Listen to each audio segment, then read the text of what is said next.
എമ്പുരാൻ സിനിമയുമായി ബന്ധപ്പെട്ട വിവാദത്തിൽ പുതിയ ചർച്ചകൾക്ക് വഴിയൊരുക്കി സെൻസറിംഗ് വിവാദങ്ങൾ പുറത്ത്. സംഘപരിവാർ ശക്തികളെയും ബിജെപിയെയും പ്രതിക്കൂട്ടിൽ നിർത്തുന്ന രംഗങ്ങളാണ് ചിത്രത്തിലുള്ളതെന്ന് അവകാശപ്പെട്ട നേതാക്കൾ കടുത്ത വിമർശനം ചിത്രത്തിനെതിരെ ഉന്നയിക്കുന്ന വേളയിലാണ് ഈ വിവരം പുറത്തുവരുന്നത്. സെൻസർ ബോർഡിലെ ബിജെപി അംഗങ്ങൾക്ക് എതിരെ നേതാക്കൾ തന്നെ രംഗത്ത് വന്നിരുന്നു.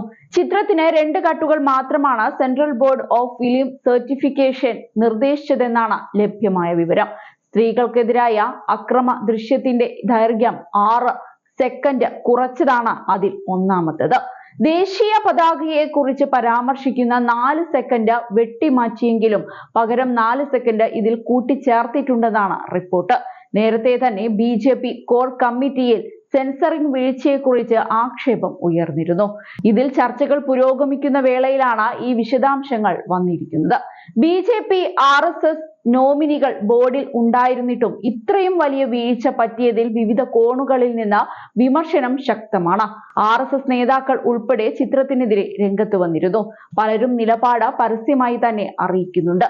എന്നാൽ പരസ്യപ്രചരണം വേണ്ടെന്നാണ് നേതൃത്വത്തിന്റെ തീരുമാനം. മാത്രമല്ല, സിനിമയുമായി ബന്ധപ്പെട്ട പാർട്ടിക്കുള്ളിൽ തന്നെ ഭിന്നതയുണ്ടെന്ന റിപ്പോർട്ടുകളും പുറത്തു വരുന്നുണ്ട്. നേതാക്കളിൽ പലരും 2 തട്ടിലാണ്. സിനിമയെ സിനിമയായി മാത്രം കാണണമെന്ന നിലപാടാണ് ചിലർ പങ്കുവച്ചതെങ്കിൽ മറ്റു ചിലർ ഇത് അംഗീകരിക്കില്ലെന്നാണ് നിലപാട് സ്വീകരിക്കുന്നത്. മുതിർന്ന നേതാവ് MT രമേശ് സിനിമയെ സിനിമയായി മാത്രം കാണണമെന്ന നിലപാടാണ് പങ്കുവച്ചത്. സമാനമായി BJP സംസ്ഥാന അധ്യക്ഷൻ രാജീവ് ചന്ദ്രശേഖർ ആകട്ടെ സിനിമയ്ക്ക് അനുകൂലമായി സമൂഹ മാധ്യമത്തിൽ പോസ്റ്റും പങ്കുവച്ചിരുന്നു. ഇതൊക്കെയും മറുവിഭാഗത്തിന്റെ എതിർപ്പിന് ഇടയാക്കിയിട്ടുണ്ട്. സെൻസർ ബോർഡിൽ BJP പ്രതിനിധികളില്ലെന്നാണ് പാർട്ടി മുൻ സംസ്ഥാന അധ്യക്ഷൻ K സുരേന്ദ്രൻ പ്രതികരിച്ചത്. നിലവിൽ സിനിമയ്ക്കെതിരെ പ്രചരണം വേണ്ടെന്ന നിലപാടാണ് പാർട്ടി കൂട്ടായി എടുത്തിരിക്കുന്നതെങ്കിലും വലിയൊരു വിഭാഗം സമൂഹ മാധ്യമങ്ങളിൽ വലിയ തോതിൽ സൈബർ ആക്രമണമാണ് അഴിച്ചുവിടുന്നത്.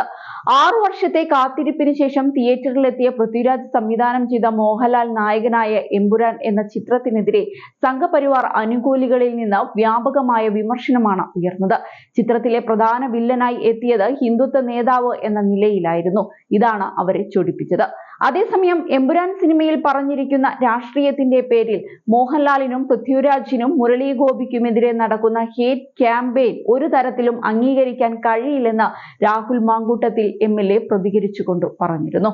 സംഘപരിവാറിന്റെ വിദ്വേഷത്തിന്റെ ഫാക്ടറിയിലെ വെറുപ്പ് മലയാളത്തിന്റെ മഹാനടൻ മോഹൻലാലിന് നേർക്ക് തുപ്പുണ്ടെന്ന് പറയുന്ന അദ്ദേഹം സബർമതി പുഴയിലൂടെ എത്ര വെള്ളം ഒഴുകിപ്പോയാലും അതിൽ നിങ്ങൾ എത്ര കഴുകിയാലും മായാത്ത കറയാണ് നിങ്ങളുടെ ചെയ്തികളിലൂടെ നിങ്ങളുടെ ശരീരത്തിലുള്ളതെന്നും തുറന്നടിച്ചിരുന്നു.